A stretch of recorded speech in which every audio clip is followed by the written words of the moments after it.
I started my week off at the Theosophical Society, which is nearby where I live. It's a place that explores philosophy, science, and spirituality.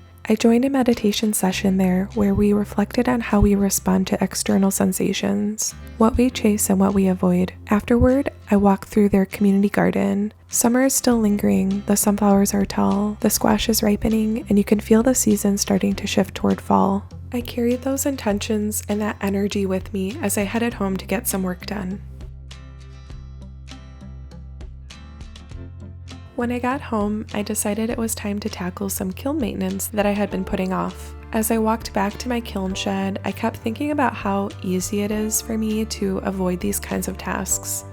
I tend to get caught up in the big exciting projects like making new pieces or trying out fresh ideas, and the smaller upkeep jobs just don't feel as urgent a lot of the time. For my ADHD brain, it's hard to slow down and start something that doesn't give me an instant spark or reward. But these little things keep the whole process moving, and once I finally got started, there was a sense of relief like, okay, this isn't so bad, and it actually feels good to be taking care of it.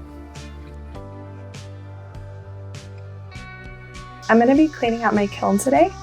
So I'm going to vacuum it out with a little shop vac and then scrape the shelves off a bit with a putty knife and add a fresh layer of kiln wash to the shelves. The kiln wash will fill in any pocks within the shelves and leave a very nice clean surface. So I'm doing this in preparation of firing my fall jewelry pieces this week. Here's my kiln in all her glory. I have a L&L, which I love. After I took all the shelves out, I grabbed a shop vac and I cleaned out the bottom of the kiln. There was a layer of dust and a bunch of little glaze chips that had been building up over time.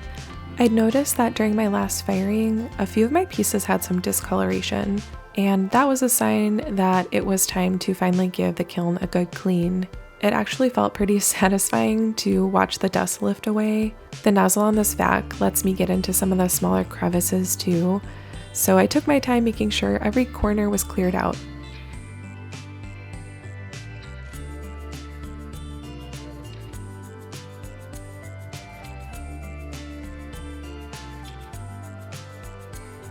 After vacuuming out the kiln, I carried the shelves outside and set them up on a little table to work on. It was such a beautiful day, and I figured if I was going to do this kind of dusty job, I might as well enjoy the weather while I could. I laid each shelf out one by one and made sure that they were all ready for a fresh coat of kiln wash, and I gathered all my tools to get ready for the process.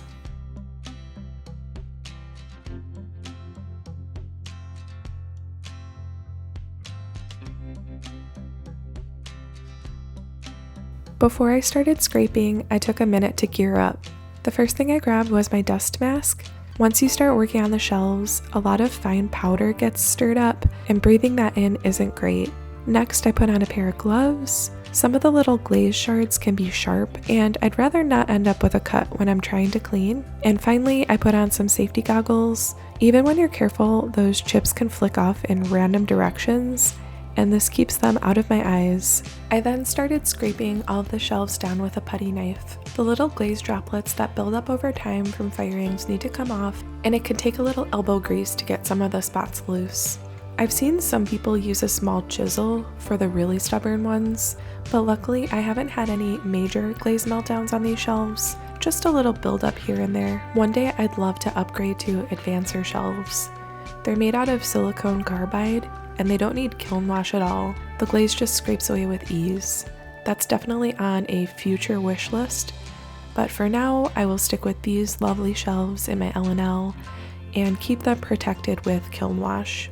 After I finish scraping all of my shelves down, I move on to mixing up a fresh batch of kiln wash. I'm using the brand Amico for this, and I've linked it in my description of this video if you want to check it out. I poured some of the dry powder into an old Tupperware container that I will keep just for this from now on. I don't really measure it out. I just pour a small amount at a time, and then I add water little by little until I get the right consistency. What I'm aiming for is a milky consistency, smooth enough to brush on evenly without any clumps. For mixing, I use a wide brush, which I'll also use to apply it. It makes it easy to stir everything together, and then also later to cover more surface area with each stroke.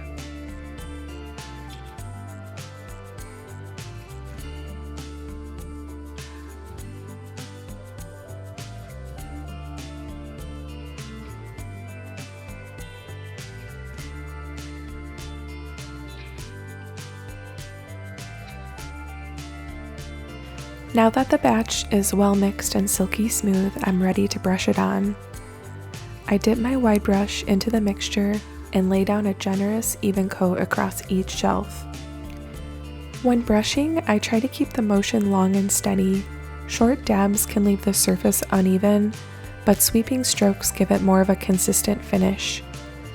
I work across each shelf in place, making sure to cover the whole surface area evenly, right up to the edges. As the wash dries, it lightens in color.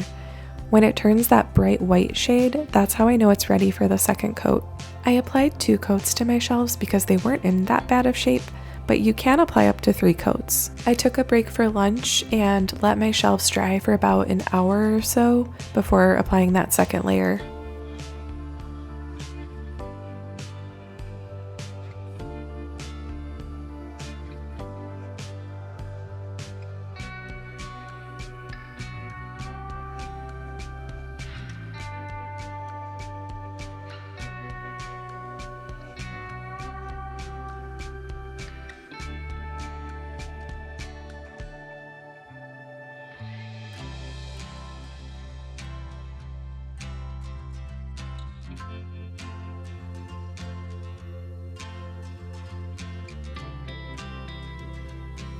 As I was wrapping up, I took a step back to reflect. This type of kiln maintenance never feels urgent. It doesn't have the energy of starting something new, and it's always a little bit easy for me to push off. But once I finally did it, I'm reminded of how important it is and how good it feels to check it off my list. Now that the shelves are protected, the kiln is ready, and I feel a sense of accomplishment that comes from taking care of the foundation of my work.